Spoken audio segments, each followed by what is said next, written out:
11월 14일 말씀 농무입니다. 역대상 7장 1절부터 19절까지 말씀인데 예외 속에 있는 하나님의 은혜 말씀 제목입니다. 오늘 말씀에 보면 이사갈 자손들, 베냐민 자손들, 납달리 그리고 므낫세 자손들의 그 용사들이 나옵니다. 용사들, 전쟁에 나갈 수 있는 용사들이 나오는데 오늘 좀 주목하고 싶은 것은 그 용사들을 쭉 적고 있는 그 족보 기록 중에서 슬로브핫이라고 하는 사람이 나온다. 므낫세 자손인데요. 므낫세의 둘째 아들의 이름은 슬로브핫이니 슬로브핫은 딸들만 낳았으며 이 슬로브핫이라고 하는 사람은 딸들만 5명 낳은 거예요. 딸들만. 그러면 이제 아들 이 당시에는 가부장적인 문화가 있잖아요, 그죠? 남녀 차별이 있고 이제 그런 게 있는데 아들이라고 하는 것은 아버지와 아들과의 관계 속에서는 아들에게 아버지가 축복을 해줘요.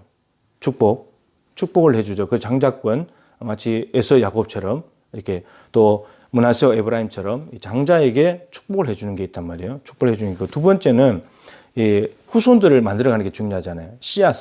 씨를 그죠? 만들어가는 게 중요한 거죠. 그래서 이제 이런 법도 있잖아요.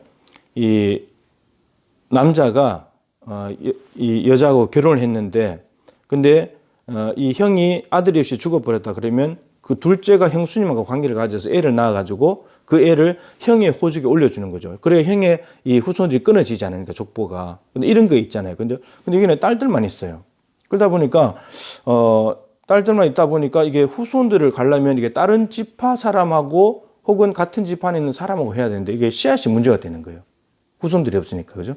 그리고 세 번째가 뭐냐면 이게 여기서 이제 중요한 것이 나오는데 여기는 땅을 받아야 되는데 아들의 이름으로 땅을 주는데 딸만 있으니까 땅을 받을 길이 없는 거예요. 그리고 다른 이게 시집을 가버리게 되면은 아버지의 땅을 이어받지 못하게 되면서 그 남자에게 속해져 버리잖아요. 그러니까 땅도 못 물려받는 이런 일이 발생하게 된다는 거죠. 그래서 이 솔로몬의 딸들이 나아가서 이야기를 합니다. 우리는 아버지가 아들이 없이 딸만 있다. 근데 우리에게 땅을 주지 않는다면 우리는 씨가 끊어지고 계보가 끊어지게 된다. 이렇게 이야기했을 때 하나님께서 말씀하시기를 저들의 말이 맞다. 그러면서 저들에게 땅을 줘라. 그러니까 이제 아들과 딸의 경계를 무너뜨려 버리는 거죠. 그리고 아들에게 주던 땅, 축복에 대해서 딸들에게도 그대로 이렇게 넘겨주게 되는. 이게 예외잖아요. 그러니까 늘 이렇게 흐름을 깨는 곳에 하나의 틀이 깨어지는 곳에 이상이 왜 이렇게 돼 있지? 이렇게 싶은데 바로 거기에 하나님의 메시지와 은혜가 있다는 겁니다. 그래서 성경을 읽어 나가실 때 이런 부분들이 굉장히 중요해요. 이건 좀 상식을 깨는 건데 어떻게 이럴 수 있지? 이렇게 싶은데 거기에 하나님의 크신 은혜가 있다라고 하는 것을 우리는 꼭 기억할 필요가 있습니다. 그리고 하나님은 획일적인 분이 아니에요. 기계적인 분이 아닙니다. 무조건 아들, 무조건 첫째, 무조건 남자에게만 땅 이게 아니라는 거죠. 그 당시의 문화가 중동의 문화가 가부장적인 문화가 있었지 하나님께서는 그런 분이 아니잖아요. 하나님은 이미 만들 때 남자와 여자를 만드셨잖아요. 남성성이 있고 여성성이 있어요. 하나님께. 이미 그것을 가지고 계신 분이시고 그리고 성경에는 차별이 없잖아요. 하나님은. 사람들은 남자 여자 차별이 있고 가부장적인 문화가 있고 아내들은 남편의 소유물이고 이것밖에 안 되지만 근데 하나님은 그런 개념이 아니라는 거죠. 하나님은 그런 개념이 아니에요. 그래서 성경 곳곳에 찾아보면 여성들의 활약상이 너무 많이 나옵니다.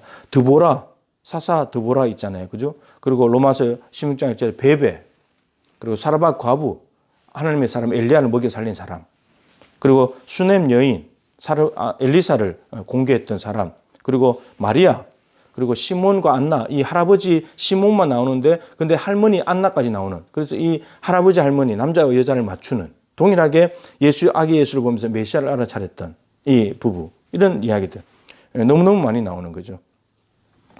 그래서 또 예수 그리스도 안으로 가게 되면은 남자나 여자, 종이나 자유인이나 유대인이나 헬라인이나 다 주 안에서 하나다. 이게 하나님께서 천명하신 거예요. 그러니까 하나님은 기계적으로 반드시 이렇게만 해야 돼 이런 분이 아니고 하나님께서는 열려져 있는 분이시고 또 인간의 상식과 틀을 깨는 분이시고 따라서 이런 구절들을 볼 때마다 우리의 마음도 조금 넓혀지고 우리의 생각의 틀도 좀 달라지면 좋겠다 싶습니다. 우리나라도 사실은 가부장적인 문화가 있잖아요. 그리고 여자가 약자고 여자를 함부로 대하고 이런 게 있지 않습니까? 남자가 누가 있다 그러면 함부로 못하면서 여자가 있으면 함부로 하잖아요. 그러니까 강자에게 강하고 약자에게 약해야 되는데 우리는 강자에게는 약하고 약자에게는 강한 거예요. 네, 이게 이제 나쁜 본성이잖아요. 네, 그래서 하나님은 우리 약자에게 너무나 약해지시는 분이잖아요. 죄인인데 존중하시면서 아들까지 내어주시고 자녀 삼아주시고 그런 분이시잖아요. 그리고 마음을 완악하게 하는 사람들에게는 바로와 같은 이 사람들 하나님 또 강하게 나가시고 느부갓네살 왕이 강하게 나가시고 이런 분이잖아요. 그래서 틀을 깨는 어떤 예외적인 부분들, 어떤 상식, 흐름을 깨는 이 부분 속에 하나님의 메시지가 있다라고 하는 것을 기억하면서 그렇게 볼 때 하나님의 은혜는 너무나 커지고 하나님의 생각, 하나님의 정신, 하나님의 가치관을 확 넓게 포착할 수 있는 그러한 좋은 기회가 되는 것이죠. 그래서 차별 없이 저와 여러분을 받아주신 그리고 하나님 나라를 상속할 수 있도록 하나님의 아들, 딸로 받아주신 그 하나님의 은혜를 기억하면서 하나님의 생각과 마음을 가지고 사람들을 바라보고 세상을 바라보고 일어나는 현상을 바라보면서 성경적으로 접근하고 하나님의 마음을 가지고 살필 수 있는 그러한 영적인 안목이 열려지게 되기를 주님의 이름으로 축복합니다.